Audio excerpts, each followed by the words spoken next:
bukas. Pare,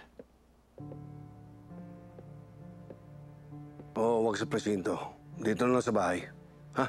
Sige.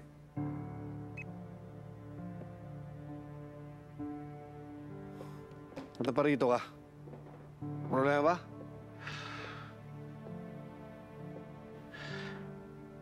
pinuntahan kita kanina sa opisina mo pero nakauwi ka na pala.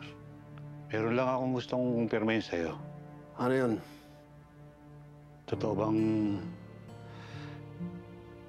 pinalaya mo yung mga Chinese na sangkot sa droga?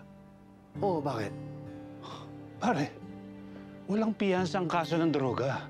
Kulang ang ebidensya na napresenta. Pare, kilala kita. Hindi mo hahayaang makalaya ang mga kriminal. Kahit nga pamilya mo kapag may ginawang krimen, pinapakulong mo eh. Pero bakit ngayon? Naging maluwag ka sa mga kriminal. Teka muna. Pumunta ka ba dito para pangaralan ako? Ha, Mando?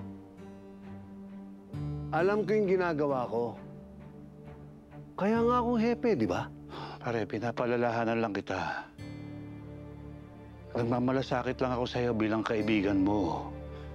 Ngayong ikaw na ang hepe ng presinto natin. Lahat ng mata nakatuon sa'yo. Hinihintay nila na magkamali ka. Bakit sa tingin mo nagkamali ako? Ha? Hindi ko mararating ang posisyon ko kung hindi ko alam ang ginagawa ko. Huwag mo akong intindihin. Intindihin mo yung sarili mo.